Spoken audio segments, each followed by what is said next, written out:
Hey everyone, how's it going? So what am I working on now?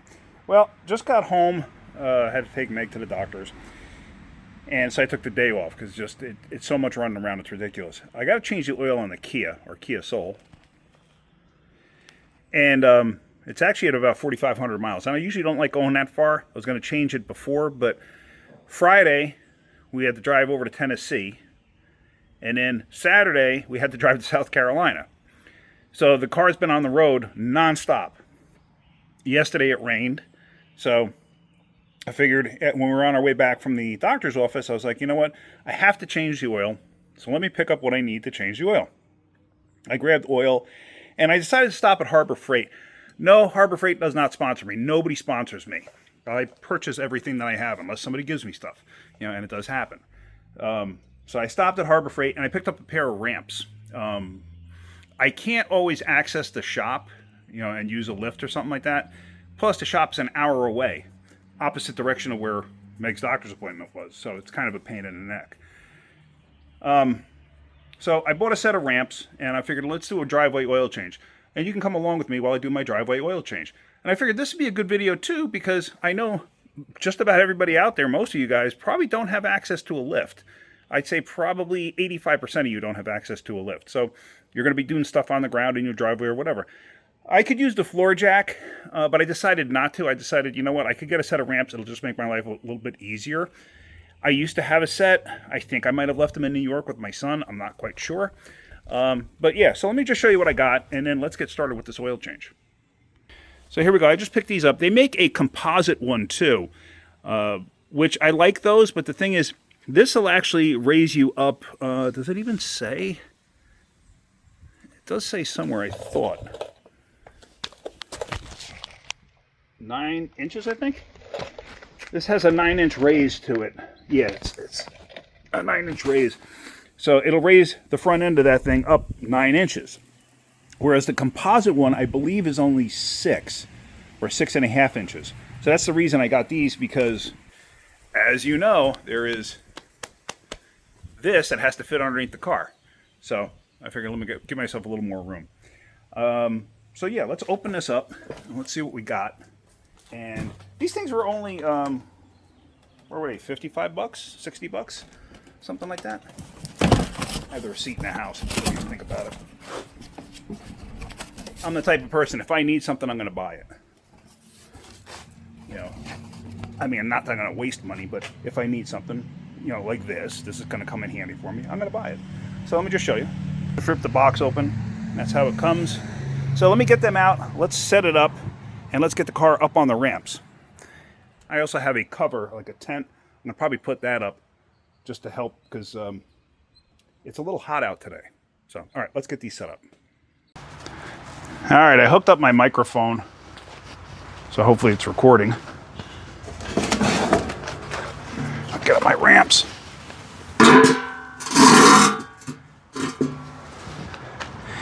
Sometimes, depending on the car, this is kind of low in the front, but it's just touching the ramp. You may have to put like a block of wood before the ramp, just to get your car to go up slightly.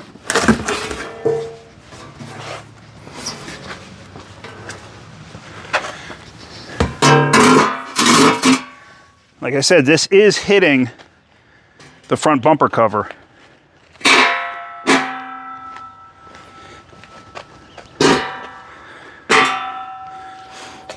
So be mindful when you're driving up on a ramp. I'm sure you guys have seen the videos where people overshoot the ramp and drive over them, and that's a pain in the neck.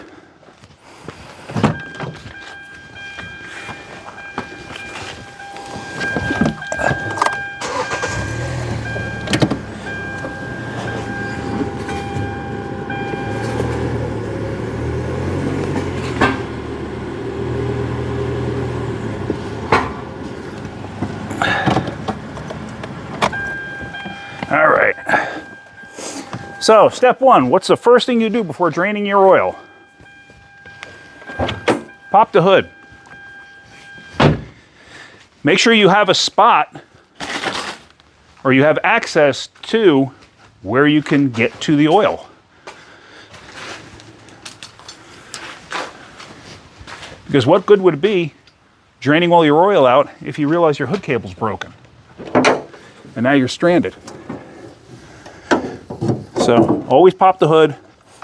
I always take the oil cap off too. And I take the oil cap and I usually stick it by the hood latch. I've heard people say, oh, imagine how many hood latches or oil fill caps he's broken by closing the hood on it. Not one. All right, let me go find my drain pan, and I'm actually gonna probably set up this tent because it's getting a little warm out here. Hang on. Okay, so we got our little pop-up covering here, and I got my tools, I got my oil filter, I have my bucket, I got my oil there, I got some mats to lay down on, I got some rags. So you're gonna crawl underneath this thing with me. Ugh. That's the problem when you got arthritis and you get older and you're heavy. It becomes a problem. All right, let me crawl underneath this thing. Okay, so underneath here, we have the drain plug, which appears to be a 17, I would think. And there's the oil filter. I did grab it by hand already, and I was able to turn it. Also, the motor's hot because we just got back from an hour ride. I did let it cool down a little bit, and then I started to back up to get it up on the ramps, obviously. Because you want to have the oil warm. You don't want to do it cold.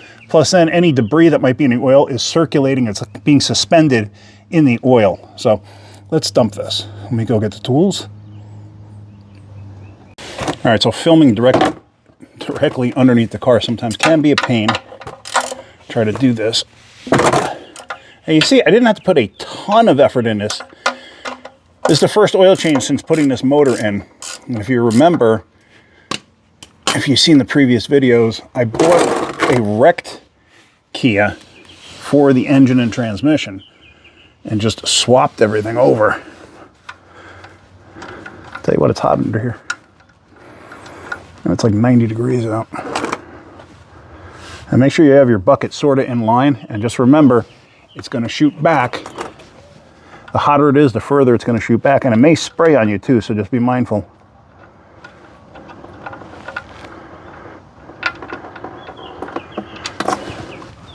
There we go. All right, I'm gonna let that drain. I just put the drain plug on a rag there so I can get it on the driveway. So let's let this drain. I might take a nap underneath there, I don't know yet. Is that AC refrigerant dye? Yes, it is. So I do have a leak. I knew I had an AC leak. I wasn't sure where it was coming from because it does lose Freon. And that looks like it might be the compressor itself. I do have another compressor for this because I kept it from the wreck vehicle. Or it could actually be that line and it's running down. That's probably a better possibility. See it? Right there. So that looks pretty wet. But I know that I have a leak because I've charged this thing twice. And it lasts for a while. And this time it's actually lasting a lot longer than it has in the previous times I've done it. So I'm just going to let this oil drip. See where it's at now? I'm going to let that drip for a while. What I might do is just move the bucket over and simultaneously let the oil filter drip. Just want to make sure it's filming and doing this at the same time sometimes is a little difficult. Now, I never needed any special tools to loosen this. It's only because I didn't over tighten it. So just keep that in mind when you're tightening them up. You don't have to go bananas tightening them. All right, let's let this drip out. All right, let me see if I can do this. Now, obviously this thing is loose, okay? How loose is it? I don't know. Plastic cup.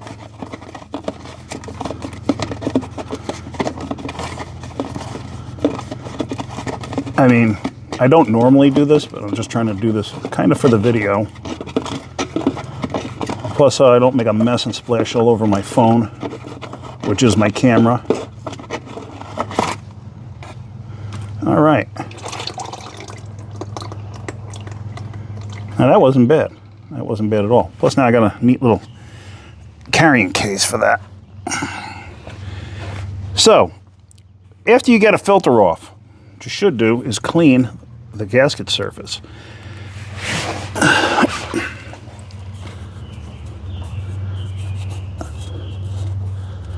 Now you notice I still haven't put the drain plug in. And the reason for that is sometimes when you take a filter off, depending on the vehicle, you take the filter off, now it kind of opens up the oil passage. And inside the motor, like it may have been holding it up through like a natural vacuum, like in oil passages, and it would drain into the oil pan and then it'll come out the drain plug. On this one, I didn't really notice too much of a difference, but on some vehicles it will. Now, some people may say, well, why not just leave the drain plug in, and this way you don't lose oil from the passages and lose oil pressure. It would have drained into the pan anyway. It would have lost it from the passageways regardless. So let me grab the filter, which is over here.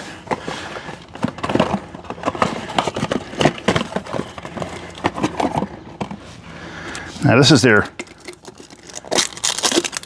premium line. So I prefer to use this. Okay, one thing I want to talk to you about too. You notice I did not put any oil on that. There, it actually made contact. See that? There we go, made contact. That's it. I can go much tighter, but that's it. You know, how far did I go? I don't know. How far did I actually go?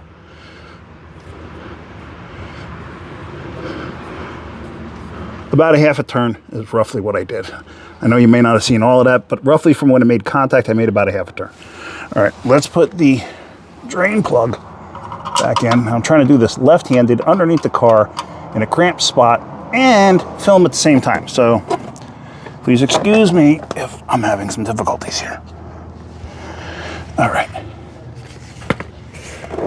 Move the oil bucket out of the way so I can actually access it easier from outside the vehicle. I'm going to put you down for a minute. I'll pick you back up in a second. All right.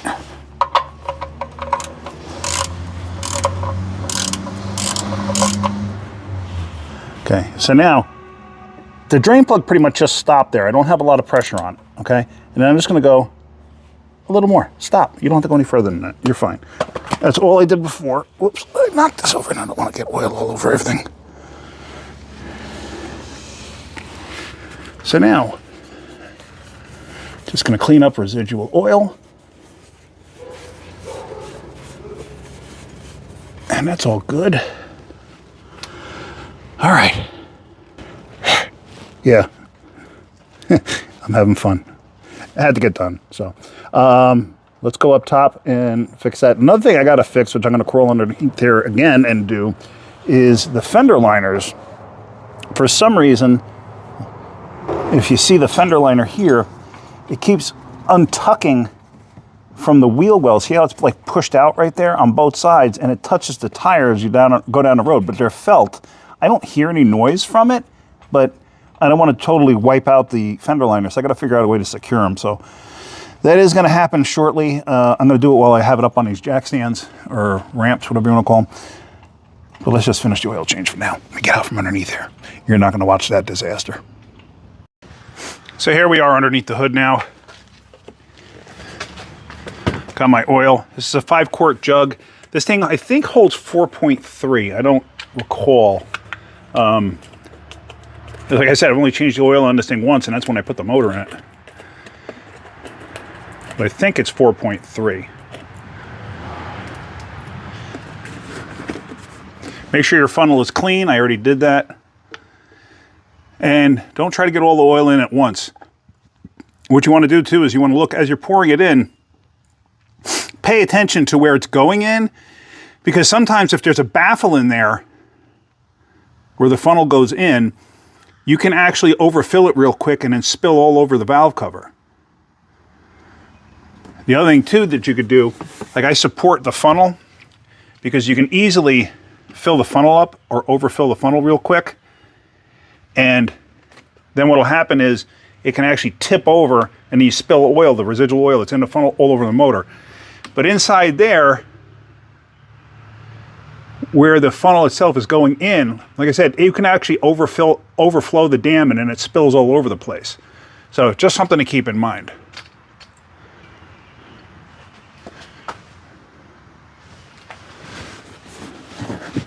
As you see, I do support the funnel itself. And I'm not going to dump this whole thing in. Now you do notice I don't use Mobil 1 or anything like that. I don't spend that kind of money for the name. And that's honestly what I think it is. It's the name. Personal. It's my personal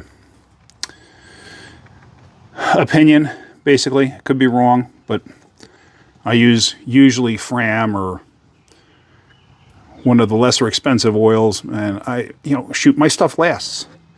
So I never have a problem with my stuff lasting. So that's probably about, it's probably about 4 3/4 quart that I wound up putting in. A little more than I wanted to, but so be it. It could actually be a little bit overfilled now, but we're going to find out.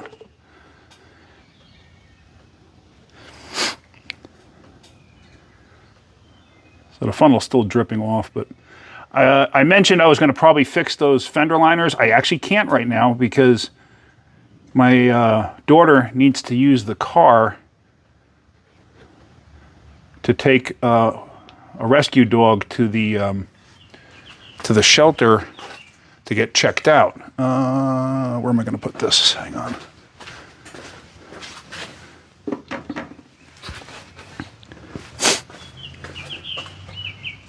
I think I told you we rescue dogs and cats, and we have one right now.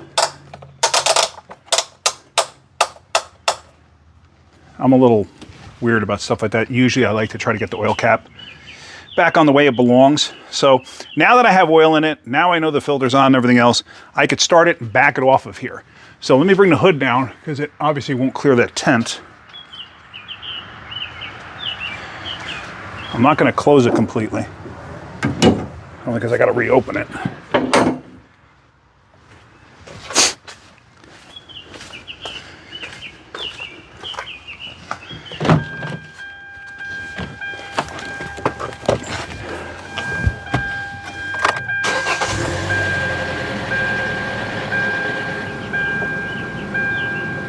Now, I don't know if you could hear it, but it did make some clattery type noises, just a little bit, not much. But for a timing chain motor with now 75,000 miles on it, that's perfectly normal. Nothing of concern. I already do have the hood popped. So let's do this. Let me get you over here.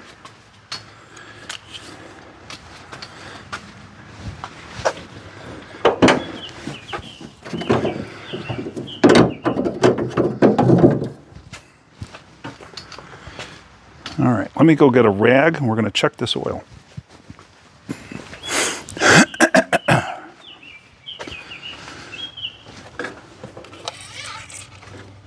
Because I got a funny feeling I overfilled it a little bit.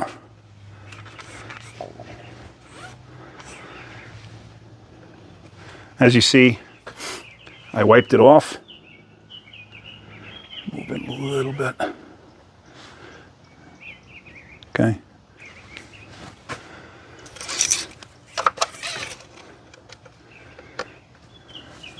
So yeah, it's actually up to here. That's probably about a half a quart overfilled. I'm all right with it. I'm not concerned. I'm not going to drain any out. It's not going to hurt anything, so I'm not concerned about it.